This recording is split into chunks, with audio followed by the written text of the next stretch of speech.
अभी जो अपने इंटरव्यू कंडक्ट करवाने जा रहे हैं वो एक मॉडरेट लेवल के स्टूडेंट्स हैं जिन्होंने पिछली बार इंटरव्यू फेस किया था। हम अपना एक इजी सा इंटरव्यू कंडक्ट करवा रहे हैं, लेकिन इसमें भी आप देखेंगे कि स्टूडेंट को जिस प्रकार का इंटरव्यू देना चाहिए उसमें अभी गैप है। और हमारा यही काम है कि हम इस गैप को फिल करेंगे और उस स्टूडेंट को इस लेवल का प्रिपेयर करेंगे कि वो कोई सा भी इंटरव्यू दे तो एक अच्छे मार्क्स गेन करे और फाइनली क्वालिफाई करे। इन इंटरव्यू क्लासेस के दौरान हम लोग आपको स्पेशल बैंकिंग रिलेटेड पूरे के पूरे डाउट्स, आपके पूरे बैंकिंग रिलेटेड क्वेश्चंस और इसके अलावा बजट से रिलेटेड जुड़ी हुई चीजें और करंट अफेयर से जुड़ी हुई सारी की सारी चीजें हम लोग इन बैंकिंग इंटरव्यू की कक्षाओं के दौरान डिस्कस करेंगे। इस इंटरव्यू क्लासेस के अंदर आपको जैसे कि सब्जेक्ट स्पेशलिस्ट क्वेश्चन, इसके साथ में कंडीशन बेसिस क्वेश्चन ये करवाए जाएंगे। इसमें आपको पर्सनालिटी डेवलपमेंट्स भी करवाया जाएगा, यानी इंटरव्यू के हर एक एस्पेक्ट को टच किया जाएगा, जिसमें आपका नॉलेज है, जिसमें आपका कॉन्फिडेंस है और जिसमें आपका कम्युनिकेशन स्किल है और जिसमें आपका एटीट्यूड है। और इंटरव्यू बैच है वो हमारे 9 फेब से स्टार्ट हो चुके हैं। आप ज्वाइन कर सकते हैं ऑनलाइन एग्रीकल्चर एप्लीकेशन से। बाकी दिए गए नंबर पे आप कांटेक्ट कर सकते हैं।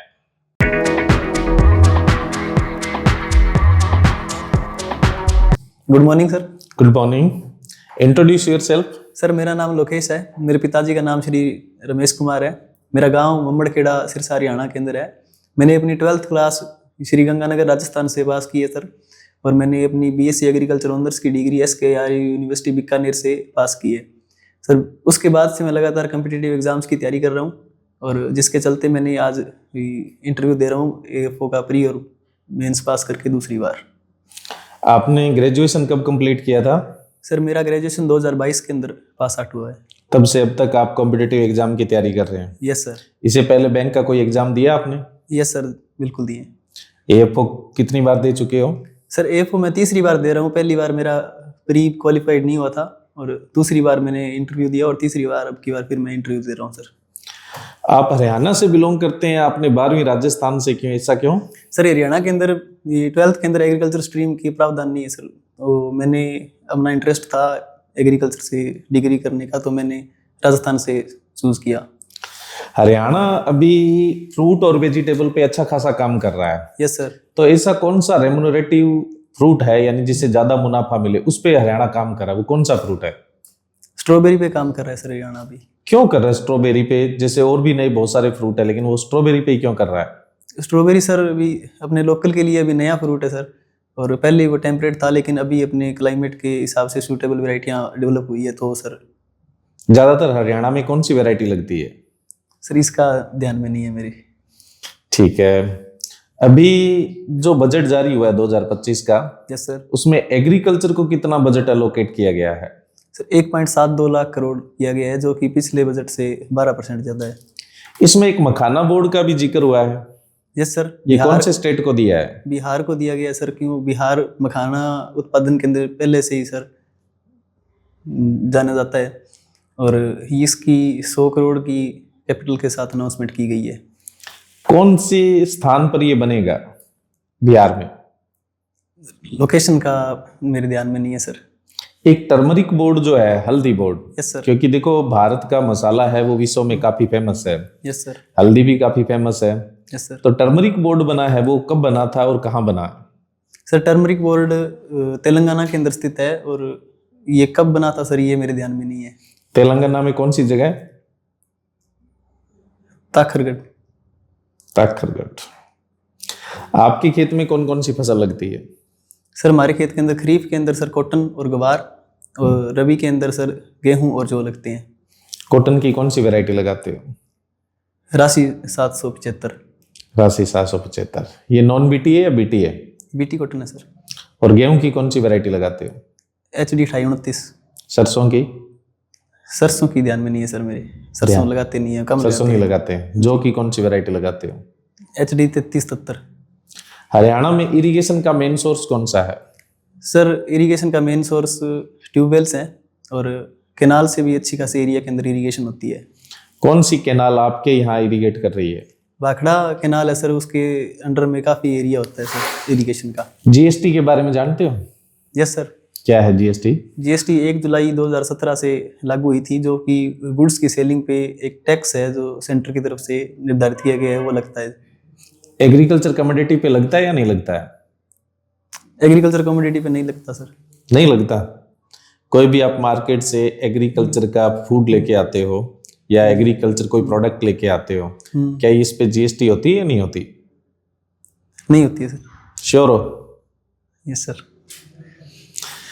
अभी जो जीएसटी का दायरा है वो क्या है, कब से स्टार्ट होता है ये लगना? कोई इंसान कितनी इनकम करता है उसके बाद जीएसटी स्टार्ट होती है? सर मिडिल क्लास फैमिली के लिए वो 12 लाख से बाद में इनका इनकम टैक्स लगना शुरू हो जाता है। आप जीएसटी की बात कर रहे हो या इनकम टैक्स की बात कर रहे हो?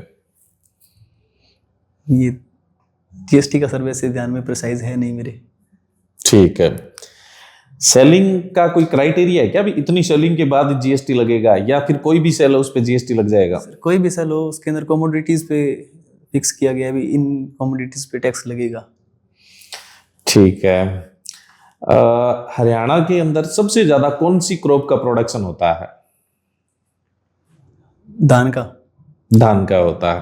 हरियाणा में धान का बेल्ट कौन सा? पूरे हरियाणा है या कोई पर्टिकुलर बेल्ट है? पूरे हरियाणा में धान लगता है सर। आपकी सिरसा साइड लगता है? Yes sir. और सिरसा से जो राजस्थान का टच एरिया है वो? सिरसा से जो राजस्थान का बिल्कुल बॉर्डर एरिया है सर, वो उसमें काफ़ी एरिया के अंदर लगता है। और जैसे राजस्थान केनाल के पास का जो एरिया है वहाँ पे इरिगेशन की थोड़ी फैसिलिटी कम है, तो वहाँ पे नहीं लगता क्योंकि वहाँ पे जमीनें थोड़ी रेतीली है। बायोफोर्टिफिकेशन क्या है? जैव प्रबलीकरण।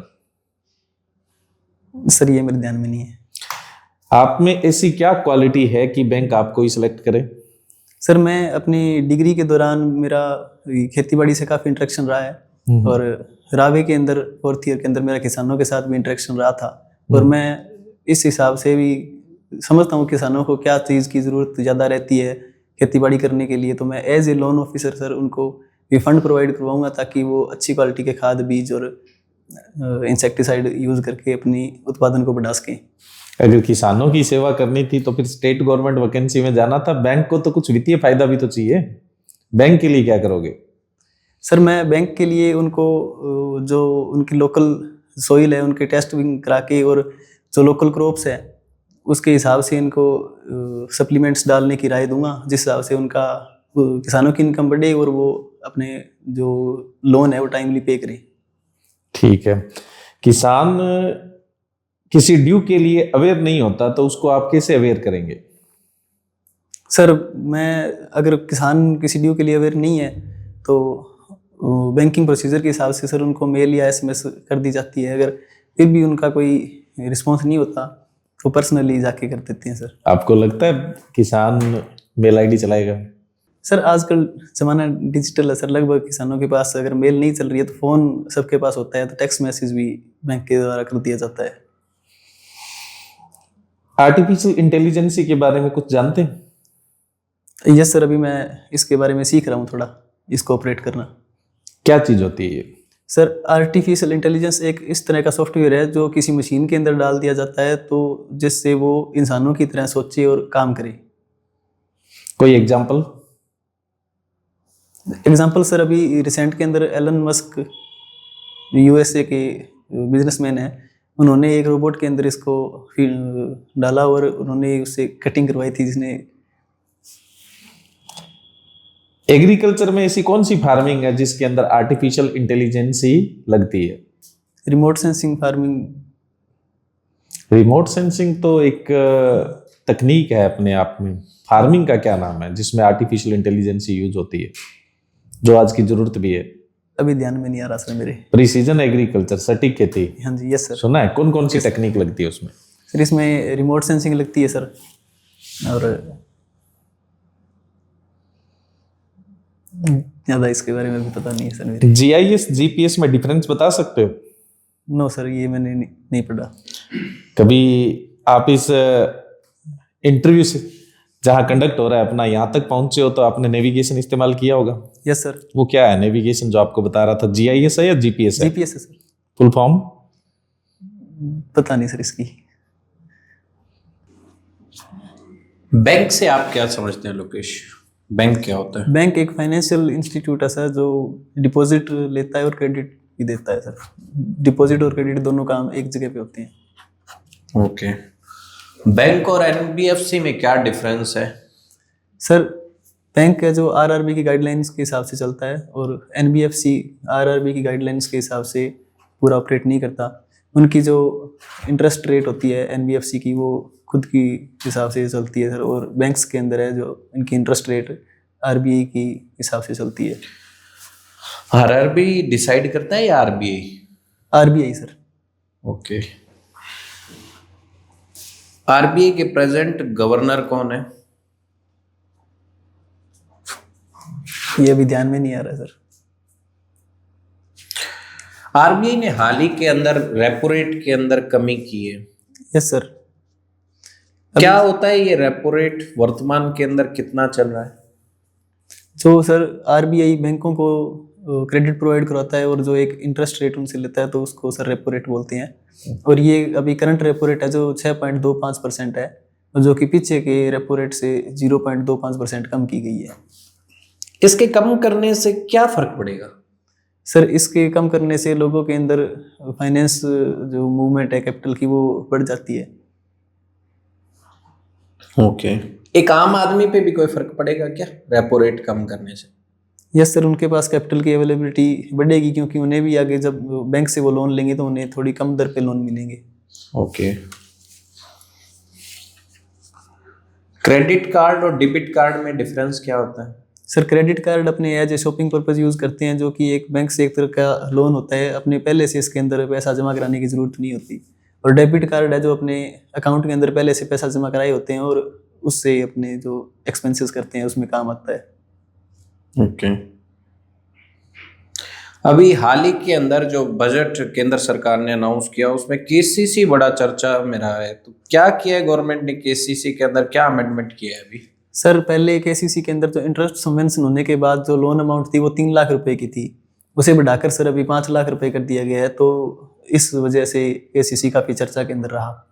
एंट्रेंस सबवेंशन के तहत कम किया जाता है, ये क्या है एंट्रेंस सबवेंशन की? जो किसान अपना इंटरेस्ट बैंक को टाइमली पे करता है केसीसी के अंदर तो उसको इंटरेस्ट 3% माफ करके और एट द एंड 4% इंटरेस्ट देना होता है। डिसाइडेड रेट ऑफ इंटरेस्ट कितना होता है केसीसी में? 7%। 7% होता है? श्योर हो? 9% होता है सर। 7% किसके सब्सिडाइजेशन के पश्चात रहता है? ये सर 2% का सब्सिडाइजेशन होता है, लेकिन ये अभी पूरा ध्यान में नहीं है मेरे किसके होता है। ओके,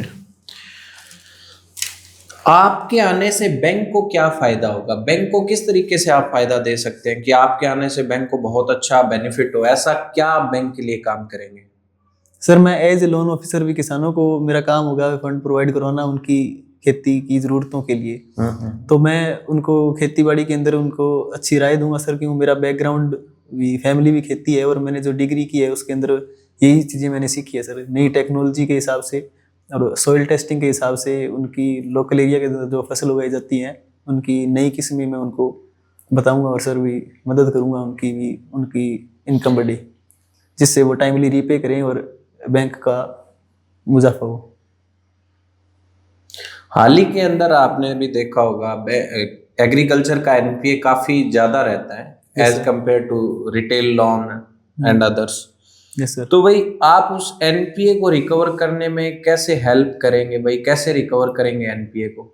सर मैं कोशिश करूंगा अभी किसान की इनकम बढ़े। जब किसान की इनकम पूरी होगी तो वो अपने आप सर टाइमली पे कर देंगे, जिससे अपनी एनपीए का एसेट्स है जो कम होंगे। ओके, हालांकि उन्होंने एनपीए तो कर रखा है पहले ही,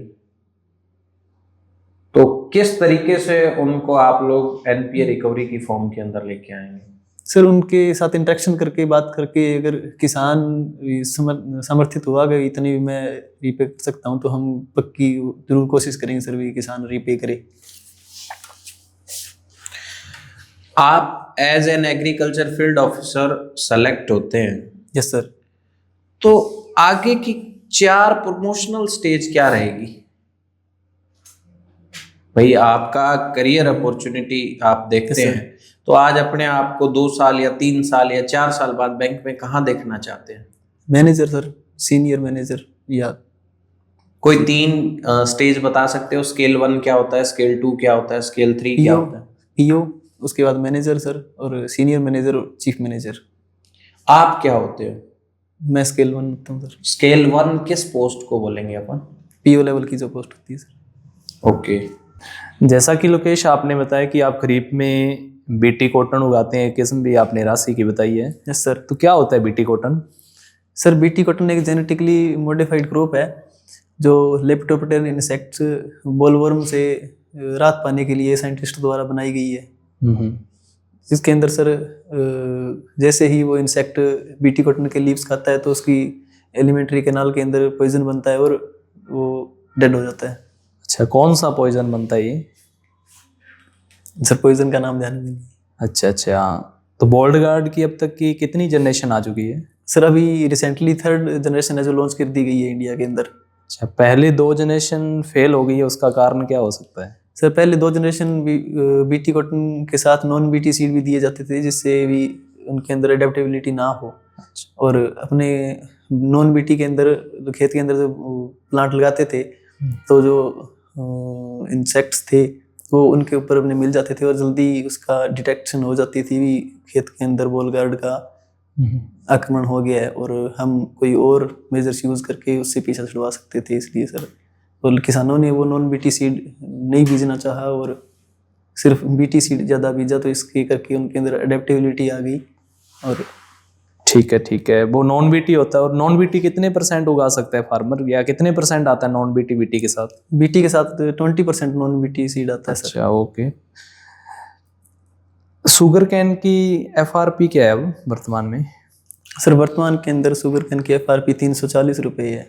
अच्छा ओके। आप एक फार्मर फैमिली से रिलेटेड हो? Yes sir. तो आपने ग्रेजुएशन भी एग्रीकल्चर के अंदर कर रखी है, तो Yes, आप sir. अपने नॉलेज का अपनी फैमिली, अपने फादर या ब्रदर के साथ कैसे यूटिलाइज करते हो उस नॉलेज का? सर पहले हमारे खेत के अंदर इरिगेशन फैसिलिटी में थोड़ा सर प्रॉब्लम रहती थी और मैंने अपनी नॉलेज के तहत भी अपने पिताजी को सलाह दी और आज हमारे खेत के अंदर एक डिग्गी है जिससे हम ज़्यादा एरिया के अंदर प्रोडक्शन ले लेते हैं सर फसल का। ठीक है। मिक्स फार्मिंग क्या होता है? सर मिक्स फार्मिंग के अंदर भी एनिमल हस्बेंड्री, फिशरी और एग्रीकल्चर को मिला के अपने जो फार्मिंग करते हैं उसको मिक्स फार्मिंग बोलते हैं। अच्छा, मिक्स फार्मिंग आप एग्रीकल्चर के साथ इन अलाइड सेक्टर में से कौन सा सेक्टर अपना रहे हैं अपने घर में? एनिमल हस्बेंड्री है सर। एनिमल हस्बैंड में कौन कौन सी ब्रीड है आपके? सर लोकल ब्रीड्स हैं गाय की और मुर्रा भैंस की ब्रीड है सर। अच्छा, मुर्रा भैंस की ब्रीड है। क्या स्पेशल कैरेक्टर्स होते हैं इस ब्रीड के? सर उसके जो सींग्स होते हैं वो गुंडी वाले होते हैं। ठीक है। माथे पे सफेद टीका होता है सर। सफेद टीका इस ब्रीड के होता है या एक अलग ब्रीड है उसका स्पेशल कैरेक्टर है वो? नहीं, दूसरी ब्रीड का सर, इसकी गुंडी वाले सींग ही होते हैं। अच्छा ओके, ठीक है, चलो ओके, थैंक यू सर।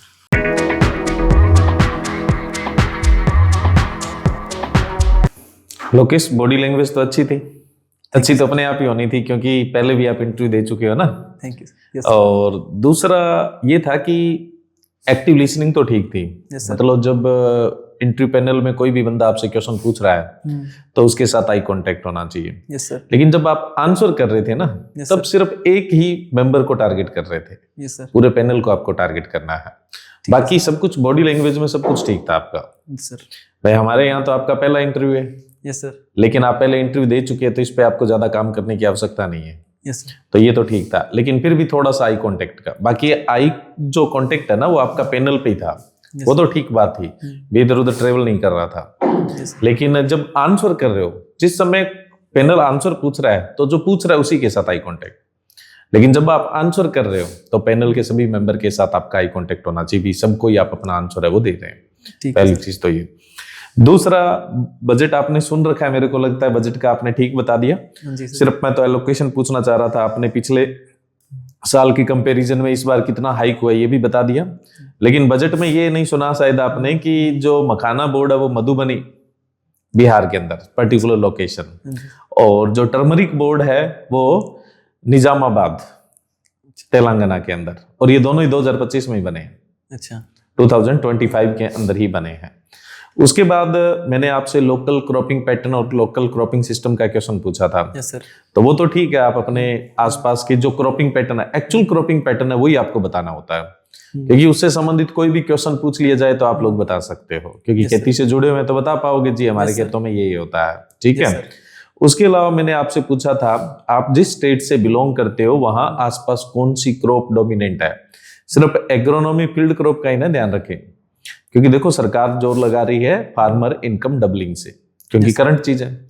दूसरा, हम ये भी बोल रहे हैं कि फार्मर है उसकी इनकम बढ़ाएंगे, तो उसके लिए हमें कौन सी क्रॉप लगानी होगी, हॉर्टिकल्चर क्रॉप। तो अब रेमुनरेटिव क्रॉप्स लगाते हैं, तो इसके लिए अपने जो जो नए फ्रूट है उनको देखने हैं। तो हरियाणा ने सबसे ज्यादा जो काम किया वो स्ट्रॉबेरी पे किया है। Yes sir. तो एटलीस्ट आपको 2 या 3 जो लोकल में वैरायटी ग्रो हो रही है, जिससे पूसा अर्ली ड्वार्फ है, वैसे तो टोमेटो की भी वैरायटी है और ये स्ट्रॉबेरी की एक चंद्रिका है।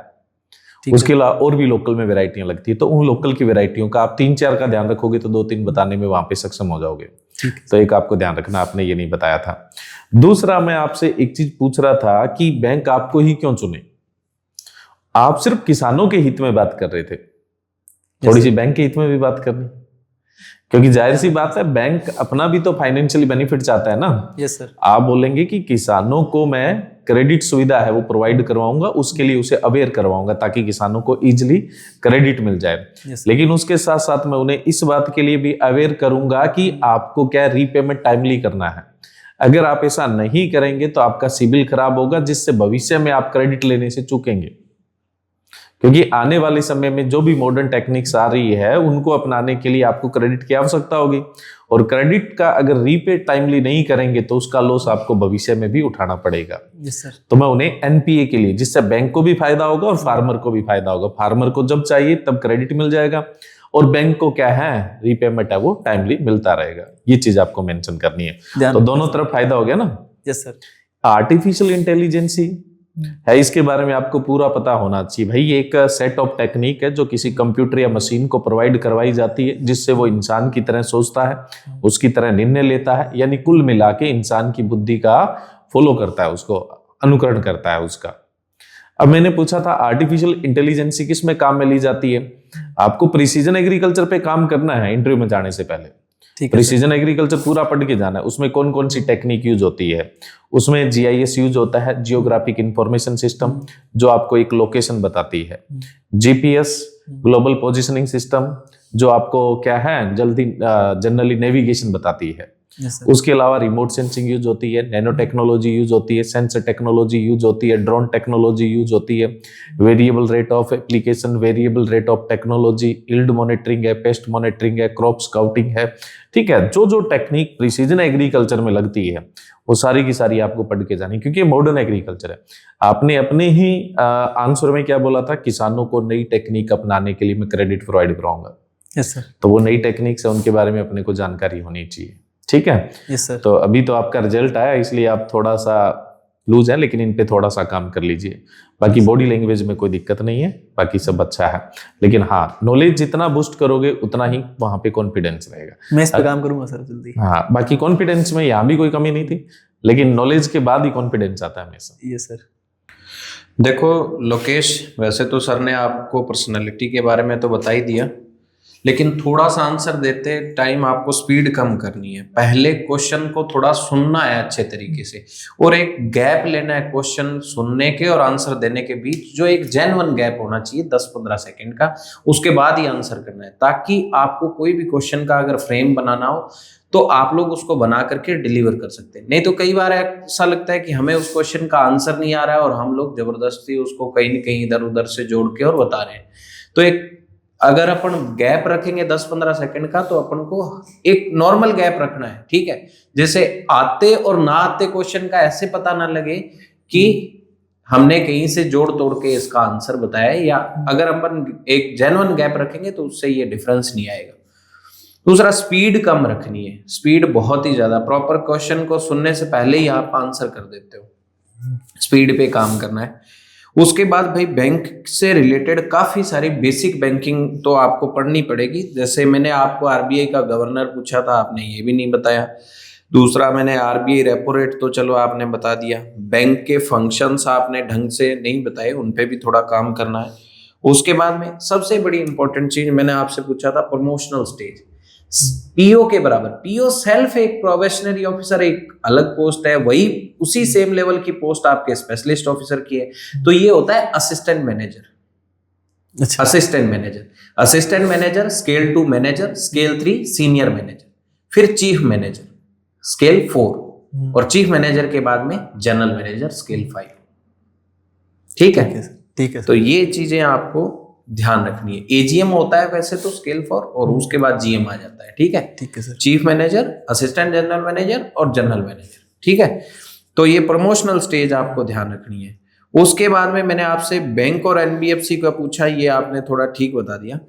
जब भी आपसे क्वेश्चन पूछा जाता है, आप बैंक, आपको सिलेक्ट करने से बैंक को क्या फायदा होगा, आप इसका आंसर कम दे करके कि बैंक को क्या बेनिफिट होगा, आप इसका आंसर ज्यादा देते हो कि किसान को बेनिफिट होगा, आपके आने से फार्मर को बेनिफिट होगा। नहीं, आपको बैंक के लिए फायदा करना है, अवेयर करना है। एनपीए रिकवरी कैसे करोगे, सबसे बड़ा काम यही है। एनपीए हो चुका है उसका अकाउंट, मतलब उसके पास कहीं ना कहीं पैसे की कमी थी, उसे समझाइश करनी है, आगे आने वाले टाइम के लिए उसको थोड़ा अवेयर करना है। उसको आप लोग जैसे आपके बैंकिंग सर्कुलर के अकॉर्डिंग है, आप उसको इंस्टॉलमेंट के अंदर उससे पेमेंट लेना स्टार्ट करेंगे, जिससे वो आसानी से उनको रिकवर कर पाएगा। फिर दूसरा मैंने केसीसी के बारे में पूछा, आपके इंटरेस्ट रेट में बहुत गड़बड़ थी कि सर 9% है, 7% है। ये बेसिक है, एग्रीकल्चर फील्ड ऑफिसर का काम ही केसीसी का रहता है सब। फर्स्ट ऑफ ऑल तो 9% डिसाइडेड रेट ऑफ इंटरेस्ट है, 2% इंडियन समेशन है और 3% प्रॉम्प्ट रीपेमेंट इंसेंटिव है। इसके बाद सब्सिडाइज होने पर कितना रहेगा, 4%। तो केसीसी को अच्छे तरीके से पढ़ना है। बाद बाकी तो बेसिक बैंकिंग, चेक क्या है, डेबिट कार्ड क्या है, क्रेडिट कार्ड क्या है, करंट अकाउंट क्या है, सेविंग अकाउंट क्या है, ऑस्टॉन अकाउंट क्या है, ये चीजें तो पढ़नी पड़ेगी। ये अपन अपकमिंग जो क्लासेस रहेगी उनके अंदर सारी की सारी चीजें कवर करेंगे। तो बैंकिंग को अपन को इम्प्रूव करना है। एग्रीकल्चर का आपका नॉलेज अच्छा है, और जैसे आप पंजाब में इंटरव्यू देने जा रहे हो तो मैकेनाइजेशन पर बहुत अच्छा काम करना है भाई।